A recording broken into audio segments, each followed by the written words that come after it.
Life is based off of decisions. It's not about what you're dealt, it's about how you deal with it. In every situation, you must keep your eyes and your mind open at all point in times. Your decisions are what pave your destiny. Fuck what anybody says about you. Fuck what anybody does to you. It's how you deal with it that matters. You are all gods of your own. You are all gods. You are all geniuses. You are all stars. You are all super fucking stars. You are all, bro, you are all the greatest beings in the fucking planet. You just have to make the right decisions. And that's all that matters. I love you all, and thank you for having me. This is my fucking dream. Thank you, Mom. Thank you, Mom. I love you to death, and I'm sorry for everything I did to you.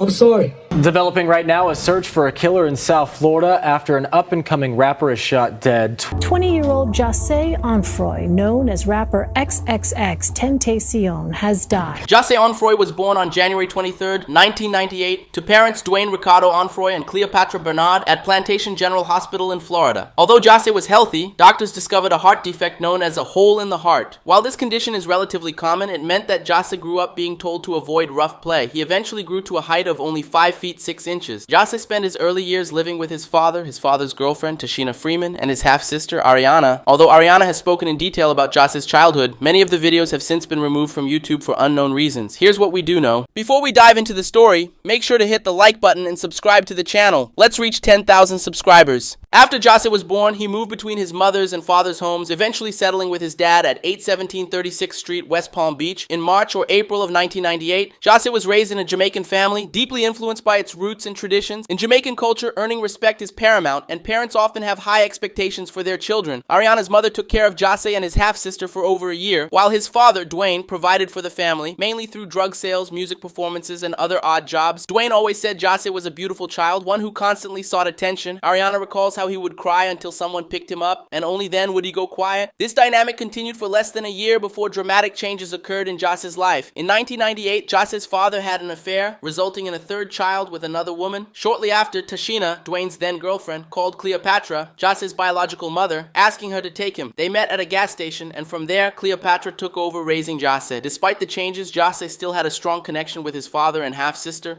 often visiting them on weekends, and his father babysat whenever needed. José's father loved him deeply and continued to support him, but José spent most of his time living with his mother in Pompano Beach. Cleopatra, a single mother working as a stripper, often found it challenging to give José the attention he craved, frequently leaving him with babysitters or his grandmother, Colette Jones. Sometimes Cleopatra's brother would help care for him when she couldn't. During José's childhood, Cleopatra struggled with personal issues, including her separation from Dwayne and the stress of managing relationships while raising a child. Though she did her best, José often felt neglected. Nevertheless, he loved and respected his mother deeply throughout his life. In elementary school, Cleopatra ensured that José's basic needs were met, providing clothes, food, and shelter. She believed this was enough to show her love, even though he longed for more attention and affection. José often felt like the outcast as a child, but he still had friends, just different from the other kids. He was either respected or feared, known for standing up to bullies, even defending others. He wasn't afraid to be himself. However, in 2004 or 2005, when he was about 6 or 7, two significant events would drastically shape his future. José spent a lot of time with his uncle, but their relationship was troubled. His uncle suffered from depression and would occasionally have outbursts, sometimes taking them out on young José. Being so young, José didn't fully understand what was happening. One day, while José was at school, his uncle had a particularly intense outburst.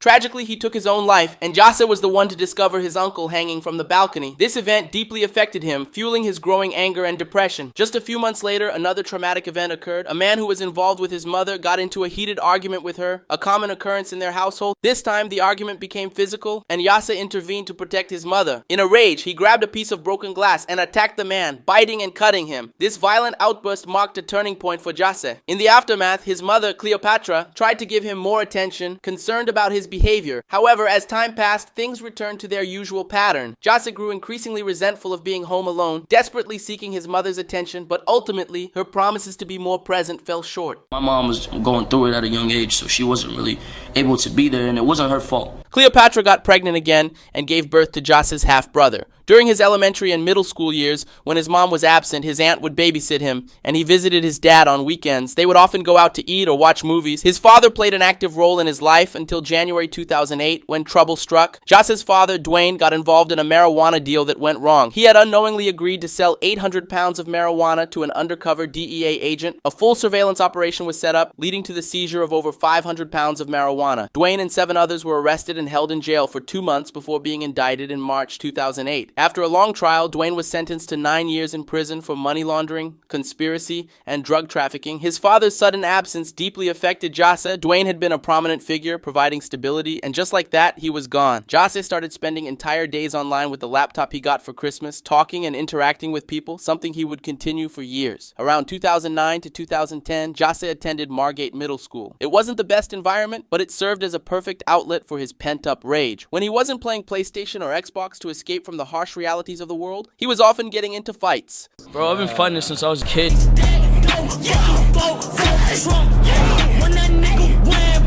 This eventually led to Jase getting suspended and later expelled, but by that point, he had stopped caring about report cards or school altogether. Despite excelling the previous year with straight A's, by the 6th grade, he completely failed. Jase and his mother often argued about this because she wanted him to succeed academically, but he didn't believe school would bring him success. He believed his path lay elsewhere, beyond simply being a well-behaved student. Jase began to transform drastically between 2010 and 2011, embracing a new style and identity that felt more authentic. This marked his transition from a pretty boy into someone who expressed his individuality. After being held back and expelled from Margate Middle School, he transferred to Lauderdale Lakes Middle School for 7th grade, where he further developed his unique style, influenced by artists like Odd Future. While he was friendly to those who treated him well, Jase was quick to react to those who wronged him. The only subject he found enjoyable was history. Everything else in school seemed to lead to more fights. He was drawn to fighting, not only to defend others, but also for the thrill. Jase even admitted that he sometimes fought to get his mother's attention, knowing she would focus on him after a fight. However, this constant turmoil took a toll on his mother. She began sending Jase to live with his aunt or friends for extended periods. When his aunt noticed his interest in music, she encouraged him to join the church choir. Yet, even at a choir recital, Jase fought with a band member who he claimed was bothering him, once beating another kid with drumsticks. As the years passed, the strain became too much for his mother, and by the time Jase was finishing 8th grade and transitioning to high school, she officially kicked him out of the house. Despite this, she still tried to remain involved in his life. Feeling lost and homeless, Jase ended up living with his grandmother, Colette Jones, who cared for him as best she could. Jase eventually found himself living in the Owls of Amvarari, a gated community known for drug dealing and gang activity. There, he made friends with older kids in the neighborhood, even though he was just about to enter his freshman year of high school. He bounced between staying at his grandmother's house and crashing at the homes of friends he'd met in the area. His grandmother was deeply religious and had a strict routine. She would wake him up for church on Sunday mornings, and if he didn't meet her curfew, she would lock him out. To avoid these rules, Jase preferred staying with friends. During this period, he began selling weed and experimenting with drugs. Smoking weed made him paranoid, so he turned to harder substances like Xanax and Vicodin to numb himself. Most nights, Jase was just trying to find a place to sleep, hoping to escape the harsh realities of his life, even if only for a night. However, the struggles he faced at the time would pale in comparison to the challenges yet to come. Enter your jail number at the top. Please clearly state your first and last name after the tone. Jase Onfroy. Thank you for using Global Tel Link. Your call is being processed. In late 2012, when Jose was 14, he was stopped by officers one night and found to be in possession of 21 grams of marijuana. He was indicted and soon after charged with a felony. As a juvenile, Jose was sentenced to 1 month in juvenile detention and a mandatory 6 months in a behavioral correction facility. By the time Jose turned 15, he had completed his sentence and was released. However, within a month, he was arrested again for breaking into a home with several others to steal laptops. The specifics of the charges are unclear due to Florida's sunshine laws, which prevent the disclosure of juvenile records. What is known is that he spent additional time in jail where he would meet Stokely. We met in jail. Met in jail? And the last met in jail, started rapping together too. Stokely had been incarcerated for minor drug charges and attended Piper High School in Sunrise, the same high school Jose would transfer to after completing his 6 months in the behavioral program. While they were both locked up, they would discuss their plans to hit licks and make money. They even joked about rapping together and would freestyle for fun. This was around the same time that Jose had an altercation with a problem inmate who had been transferred into his cell a few days prior. Jose would later speak about this incident in his famous No Jumper interview, especially after facing homophobic allegations years later. Right after his release in early 2013, Jose was enrolled in the Sheridan Behavioral Facility, which specialized in helping troubled youth. For unknown reasons, he was expelled at some point, and he initially didn't want to return to complete the program. However, he eventually did, and he acknowledged that he actually enjoyed his time there. He completed the 6-month program and started high school at Piper in late 2013. Piper High School was a place with a lot of turnover, many students, and frequent fights and violence. Jose's friends tried to keep him out of trouble, but he had a tendency to fight at the slightest provocation. This behavior became more frequent in high school, with fights happening almost every week. However, what started to take up more of his time was talking with Stokely about rapping. Sacrifice insanity for best, a little of vanity, more sanity will be cashed in half, but I'll leave them half alive in a basket, and if you're not a savage, come to the mat. They picked up right where they left off with their conversations and decided they should form a crew or a group for their heists.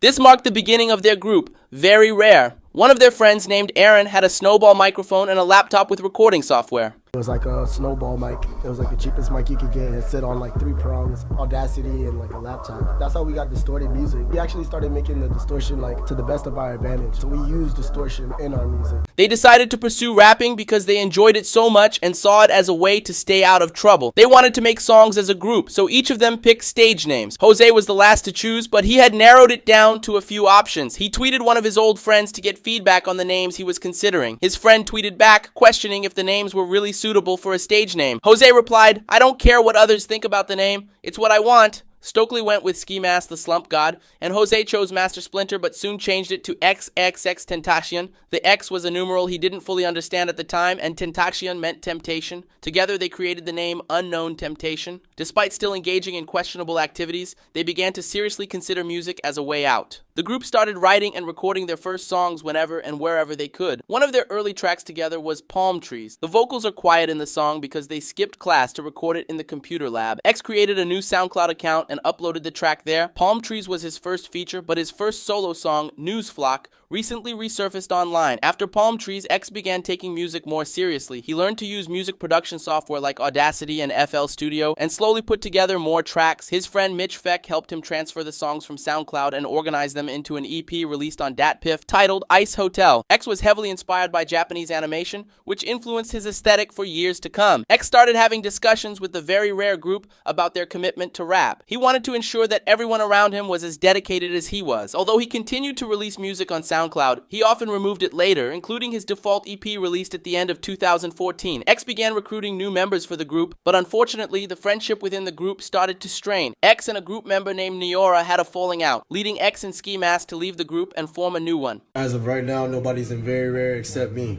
Deadass. They named it Members Only. Initially, the group consisted only of X and Ski Mask, with Absent Will joining later as X's first manager in 2015. They released their first tape, Members Only Volume 1. The tape featured songs exclusively by X, Ski Mask, or both of them, and all the tracks had a dark, gothic vibe. X was beginning to carve out his niche in music and embraced it fully. Shortly after the tape dropped, they started planning their next project, aiming to include more members. They began recruiting rappers from their local neighborhood and the South Florida hip-hop scene. Jose brought together a compilation of artists that is big. It's phenomenal, bro.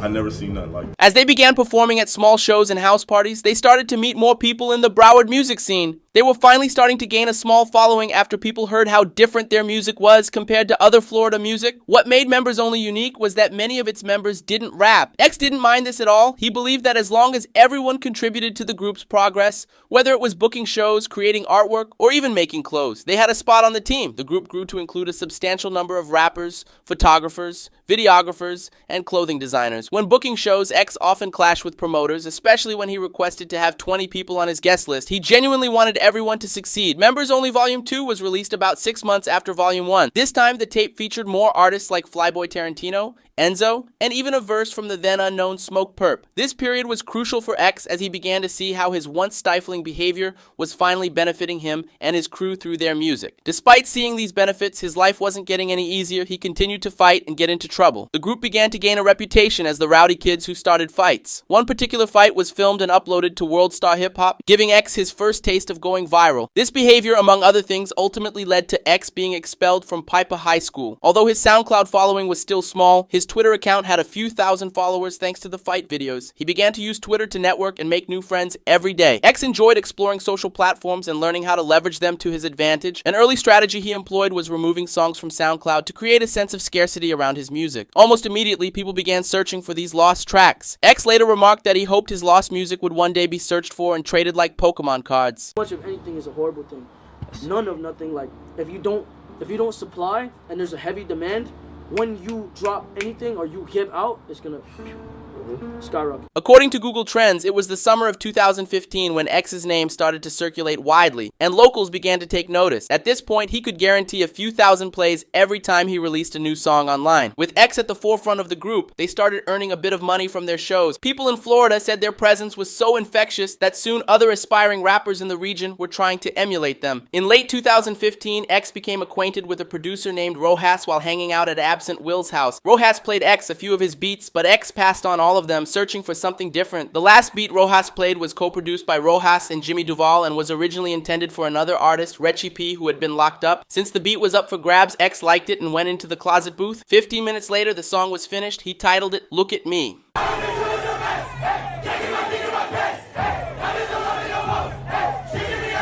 For a generation of kids on the brink of the worst mental health crisis in decades, X's music resonated deeply. Just as he had stood up for the kids at school who couldn't defend themselves, he wanted to be the voice of the youth through his music. After the song was released, everything began to change. Like, shit, this shit fire.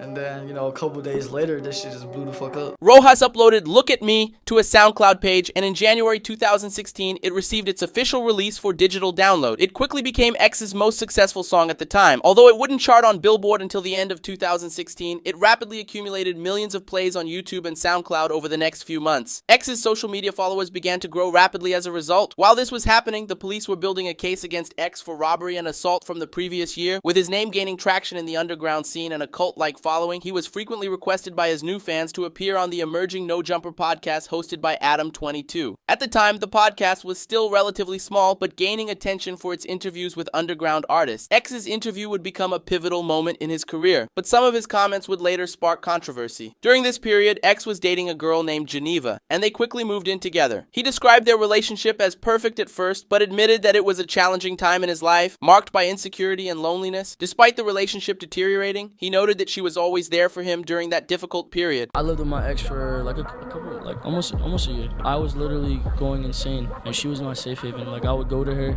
She was what I wanted. She was everything for me. Shortly after, X was booked for his 2015 robbery and assault charges and was held at Broward Regional Detention Center in Fort Lauderdale. He would be detained for a few months before agreeing to house arrest. Look, I look like a cyborg, dog. Get off my leg! The issues with his girlfriend Geneva worsened after she admitted to sleeping with another man while he was away. These events later contributed to the domestic violence allegations between the two. In October, X was arrested again on these allegations and pleaded not guilty, but was still held for violating his house arrest. He remained incarcerated for over 6 months. While behind bars, a combination of the allegations against him and the beginning of a feud with rapper Drake brought his name to a whole new audience. After Drake released a song titled KMT in early 2017, fans quickly noticed that it carried a very similar cadence to X's "Look at Me."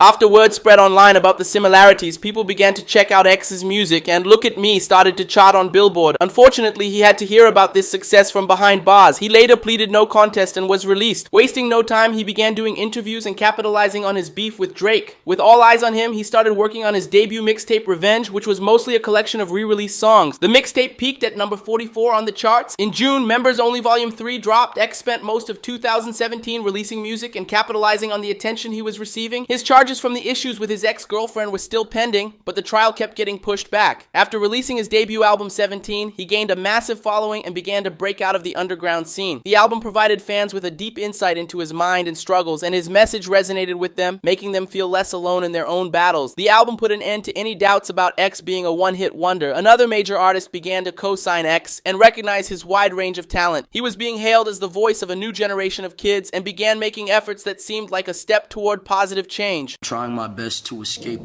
that realm of mind and that realm of thought in order to evolve into not only a teacher, but just someone to motivate the youth and to push the youth in a positive direction. I know how it feels to be around people and feel alone. Like, I'll be around a million people and I'll still feel alone. He secured the 10th and final spot on the 2017 XXL freshman list, which was a fan-voted spot he won by a significant margin. In October, he signed a record deal worth over $6 million with Capitol Records. However, shortly after he announced online that he wouldn't be releasing any more music, he stated, "I'm tired of being mentally abused for trying to help people. I'm tired of the hate. I'm done." During this period, he donated $100,000 to domestic violence prevention programs and planned to host an anti-rape event in Miami. In December, he released a Christmas EP. His team also submitted documents signed by his ex-girlfriend stating that she wanted to drop all charges against him. However, this request was denied and he was booked on 7 new charges, including witness tampering, with authorities believing he coerced her into signing the documents. He was released 5 days later and placed on house arrest until his trial. He was allowed to go to a local studio due to his obligations to his record label. Despite these challenges, he continued to strive for a more positive life and often went live to connect with his fans and share positive messages. I'm just waiting for them to take the ankle monitor off. They said they were only going to keep me on the ankle monitor for like 2 months, but I'm not supposed to be on the ankle monitor much longer. Like I said, if you guys ever want to speak or if there's ever anything that you want to say to me or even just to vent, my Instagram DMs or my Twitter DMs. Let's go to the day of the tragedy. X had visited Riva Motorsports to buy a motorcycle. He was accompanied by his team and the environment was calm and discreet. He entered the store around 3 p.m. showing interest in a few bikes and chatting with the staff. Exit and incident. After his visit, around 3:57 p.m., X left the dealership and was heading out of the parking lot in his BMW i8. As he was leaving, 2 armed men in a dark SUV, a Dodge Journey, approached. The group had planned the robbery with the intention of stealing from the rapper. The men confronted X, who was inside his car. One witness reported that the criminals were armed and demanded that the rapper hand over his belongings. During the robbery, one of the assailants fired at X, hitting him multiple times. Security cameras from the dealership captured the moment the criminals fled the scene. X was rushed to Broward Health North in critical condition. Paramedics arrived quickly, but unfortunately their efforts to save his life were in vain. The rapper was declared dead around 4 p.m. The murder of X caused an outpouring of grief and sadness among fans and industry peers. The police launched an investigation that led to the arrest of several suspects involved in the crime. The main person responsible for X's murder was Michael Boatwright, who was identified as the shooter. Boatwright was arrested on July 5, 2018. During the trial, Boatwright and his attorneys argued that the crime was the result of a robbery that escalated into violence. Boatwright pleaded guilty to first-degree murder and other related charges. He claimed that the act was the result of an impulsive moment during the robbery. Michael Boatwright was sentenced to life in prison without the possibility of parole. This means he will not have the chance to be released before the end of his life. The sentence reflects the gravity of the crime and the significant impact it had on X's life and his family. Boatwright was held accountable for his crucial role in the rapper's murder, and the life sentence ensures he will pay for his crimes for the rest of his life. Michael Boatwright is the living embodiment of human depravity. This man who chose to take X's life with such ruthless brutality deserves nothing but absolute contempt. His actions were not just a horrendous crime, but an act of pure cruelty that reveals a total absence of empathy and humanity. By shooting at a young man whose only crime was living his life and pursuing his dreams, Boatwright displayed the lowest form of character. His disregard for human life is an affront to the dignity and respect that we should all have for one another. What he did cannot be excused or minimized. It is a grotesque example of how violence and greed can lead to devastating consequences. He deserves to be remembered as a symbol of the worst that human nature has to offer. The life sentence he received is the only appropriate response for someone who committed evil in such a cold and calculated manner. Boatwright will have to spend the rest of his days in a cell, facing the weight of his actions and the pain he caused. Let this serve as a warning to all. Cruelty and violence will never go unpunished, and those who choose such paths will face the inevitable and severe consequences of their actions. He is the epitome of what should be avoided in our society, and his name will be synonymous with revulsion and disdain. The life of X was marked by challenges and achievements, and his story reminds us that even in the face of adversity, each day is an opportunity to make a difference. Although his time here was brief, his impact was profound. Just as his words and music continue to touch many hearts, his essence will never cease to live as long as there is someone to remember him. He will live on as long as there is a fan who remembers him and his message. May we find strength in adversity and always seek truth in our passions and goals. Never underestimate the power of your voice and the effect you can have on the world around you. May X's memory inspire us to fight for our dreams and turn our challenges into opportunities for growth and change. If you enjoyed the documentary, be sure to hit that like button and subscribe.